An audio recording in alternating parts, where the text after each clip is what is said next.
সৃষ্টির অন্তর্গত স্তব্ধতা যখন উচ্চারণ খোঁজে এবং ইতিহাসের আড়ালে গুমরে কাটা সময়েরা যখন চিত্রে শরীর খুঁজে ফেরে, তখনই জন্ম নেয় এমন এক প্রদর্শনী যা কেবল চোখে দেখা নয়, বরং হৃদয়ে উপলব্ধি করা নীরবতা দাবি করে।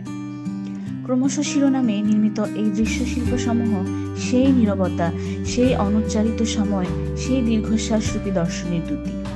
এই এক যাত্রা যেখানে শিল্পী ক্রমাগত অপসৃত দৃশ্যের ভেতর অনুপস্থিতির অস্তিত্বকে খোঁজেন।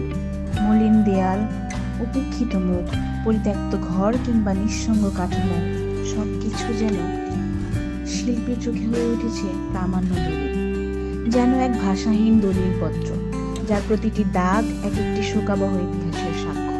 আলোকচিত্রগুলো যেন দর্শককে আহ্বান করে নির্বাক এক অভ্যন্তরীণ সংলাপে প্রবেশ করতে। এই সংলাপ শুধুই দৃশ্যের সঙ্গে নয়, বরং নিজের স্মৃতি, পরিচয় ও পরম্পরার সঙ্গে। এখানে দেখা মানে কেবল প্রত্যক্ষ করা নয়, বরং আত্মোপলব্ধির এক কঠিন ভ্রমণে আত্মসমর্পণ। শিল্পীর চোখে রাষ্ট্রের ভেতরকার রাষ্ট্র, সমাজের অভ্যন্তরস্থ সমাজ এবং একক মানুষের অন্তর্গত ইতিহাসের যে সংবেদনশীল প্রতিবিম্ব প্রতিফলিত হয়েছে, তা আমাদের প্রথাগত দৃষ্টিসীমাকে ভেঙে দেয়। তার প্রতিটি ফ্রেম, প্রতিটি ফোকাল পয়েন্ট যেন এক রাজনৈতিক ঘোষণা। তবু সেই রাজনীতি কোনো স্লোগান নয়, কোনো প্রচার নয়, তা এক দর্শন, এক মৌন অনুশোচনা। প্রদর্শনীর শুরুতেই একটি কৃষকের মুখের দিকে চোখ যায়, একটি অন্ধকারাচ্ছন্ন মাঠের পটভূমিতে। সেই মুখ যেন ভূখণ্ডেরই প্রতিরূপ। চোখে নেই কোনো আহ্বান, নেই উন্মাত্ততা, তবে তার দৃষ্টিতে জমে আছে দীর্ঘ বিরহী ক্ষুধার্তকাল। চাষির মুখের রেখায় রোপিত হয়েছে যে প্রশ্ন, তা যেন ব্যক্তিগত নয়, ভূরাজনৈতিক। ভূমি কি তবে কেবল ভূমি, নাকি সে এক অন্তরিক্ষ নীরবতা যাহা আমাদের বর্জনের ভাষায় কথা বলে?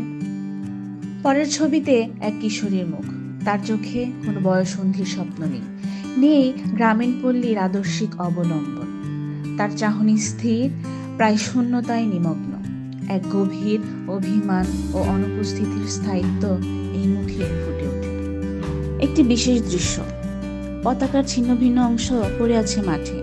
না, কোনো রণাঙ্গনের পতাকা নয়, এটি যেন আত্মপরিচয়ের বিলুপ্ত প্রতীক। রাষ্ট্র ও নাগরিকতার মধ্যে যে সুতোটি একদা গাঁথা ছিল, তা আজ ছিঁড়ে গিয়ে এক মুখ প্রতিরোধে রূপান্তরিত হয়েছে। এই ফ্রেমে মুনেম রাষ্ট্রবিজ্ঞান নয়, রাষ্ট্রের মনস্তত্ত্ব রচনা করেন।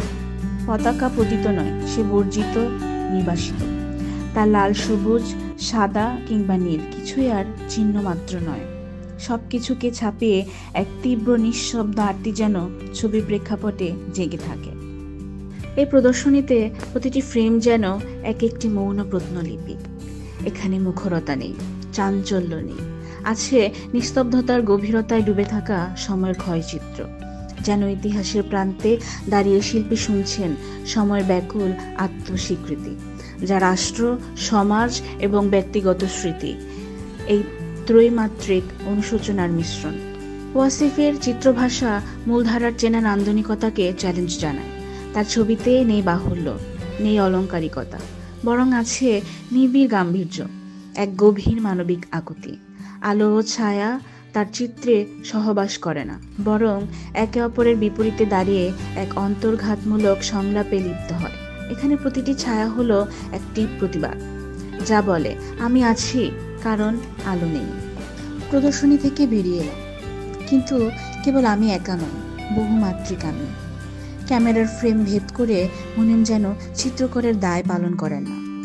তিনি এক অন্তর্জাত ঋষি, যিনি দৃশ্যের মধ্যে দ্রষ্টব্য খুঁজে পান।